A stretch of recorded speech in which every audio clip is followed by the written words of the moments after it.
Susilawati, yang lebih dikenal dengan nama Bunda Dor-Dor, seorang TikToker yang terkenal dengan aksi menggelitiknya, baru-baru ini mengungkapkan pengalaman tidak menyenangkan yang ia alami di Jakarta.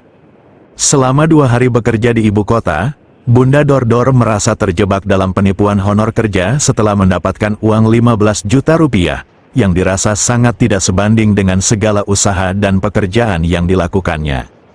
Bunda Dor-Dor mulai terkenal setelah aksinya yang viral di media sosial, di mana ia menyanyikan lagu "Waktuku Kecil" sambil berjoget dengan lirik lucu yang membuat banyak orang terhibur.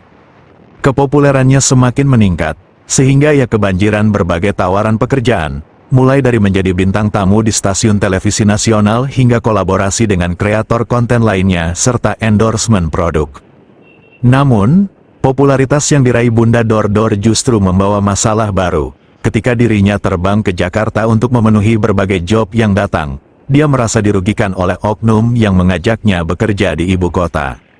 Meskipun telah bekerja keras dan memenuhi 12 jadwal pekerjaan dalam 2 hari, mulai dari syuting TV hingga endorsement, Bunda Dor-Dor hanya menerima honor sebesar 15 juta rupiah, yang dirasanya jauh dari harapan dan tidak sesuai dengan pekerjaan yang telah dilakoninya. Dugaan penipuan ini bermula ketika Andika Mahesa, yang dikenal sebagai TikTokers Babang Tampan, BT, menghubungi Bunda Dor-Dor. Kemudian Andika memberitahu ke praktisi hukum kenalannya yakni Mario Andreansyah, yang membantunya untuk memecahkan masalah hukum yang dialami oleh Bunda Dor-Dor. Kemudian warga Lampung tersebut ditawari oleh Bambang Tampan sejumlah job di Jakarta. Jadi, Andika Mahesa, Babang Tampan, hubungi saya, bilang, ada yang mau konsultasi karena terlibat masalah hukum. Akhirnya saya bertemu Andika dan Bunda Dor-Dor ini, kata praktisi hukum Mario Andreansyah ketika ditemui di kawasan Kebon Siri, Jakarta Pusat, belum lama ini. Praktisi hukum Mario Andreansyah mengungkapkan bahwa Bunda Dor-Dor merasa ditipu oleh oknum yang memperkenalkan dirinya kepada berbagai tawaran pekerjaan tersebut. Meskipun banyak pekerjaan yang dijalani, seperti menjadi bintang tamu di acara TV hingga endorsement, Bunda Dor-Dor merasa tidak mendapatkan kompensasi yang layak. Bahkan, dalam perjalanannya, ia tidak pernah diberitahu secara jelas tentang besaran honor yang akan diterima. Sebelum bertemu saya, Bunda Dor-Dor cerita ke Andika lebih duluan. Akhirnya dijembatani untuk cerita ke saya sebagai konsultan hukum, sambungnya. Mario mengatakan terduga pelaku penipuan mencarikan pekerjaan baik panggung hingga endorse untuk Bunda Dor-Dor. Semua tawaran itu pun sudah dilakoni Bunda Dor-Dor dengan harapan mendapat peruntungan lebih. Tapi pas pulang, hasil keringat atau uang yang didapatkan tuh gak sebanding, ucap Mario. Jadi Bunda Dor-Dor baru sadar kalau dirinya diduga ditipu, dia merasa dirugikan, sambungnya. Salah satu masalah utama dalam kasus ini adalah tidak adanya kontrak tertulis yang mengatur pembayaran honor.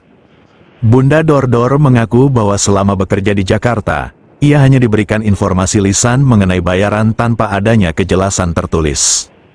Bahkan, honor yang diterimanya sebesar 15 juta rupiah diberikan dalam 2 kali transfer dari rekening bank milik oknum yang membawanya ke Jakarta. Menurut Mario, jika kontrak dan pembayaran telah dijelaskan dengan jelas di awal, Bunda Dor-Dor seharusnya tidak merasa dirugikan. Bunda Dor-Dor hanya mendapatkan ucapan lisan tentang honor, tidak ada bukti tertulisnya, kata Mario.